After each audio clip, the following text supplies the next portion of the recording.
যারা আছেন আপনারা লিস্ট দিবেন, আমরা আপনাদেরকে পরিবেশন দপ্তরে ঢুকিয়ে দিব।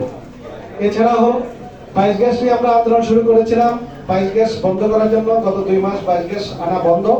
এই মাসে 22 গ্যাস আনার কথা ছিল, আমরা বন্ধ করে দিয়েছি। কিন্তু গ্যাসের দাম কেন 15,000 টাকার গ্যাস কেন 26,000 টাকা হলো? এই প্রশ্নের জবাবে আগামী 2-1 দিনের মধ্যে ভোক্তা অধিকার বিভিন্ন রেট দিবে, আমরা সেই লক্ষ্যে থাকবো ইনশাআল্লাহ। এছাড়াও গত 1 মাস ধরে অন্যান্য সমস্ত গ্যাসের লাইসেন্স বন্ধ করে দিয়েছে, যাতে করে আপনারা জানেন এখন প্রত্যেকটা গ্যাস কিন্তু অনেক দাম। আমরা আজকে আবারও বৈঠক করলাম, বৈঠক করে আমরা এটুকু শিওর হয়েছি ইনশাআল্লাহ যে অন্যান্য যে গ্যাসগুলো আছে এগুলো লাইসেন্স আগামী 2 দিনের মধ্যে আবার ওপেন করে দেবে। গ্যাস যখন ঢুকবে তখন গ্যাসের দাম কমে যাবে। আমরা ইফতার নিকটবর্তী, আপনারা যদি থাকেন কথা হবে ইনশাআল্লাহ। আর বিশেষ করে টাঙ্গাইলের কমিটি অবশ্যই থাকবেন, আপনার সাথে কথা আছে। সবাইকে ধন্যবাদ।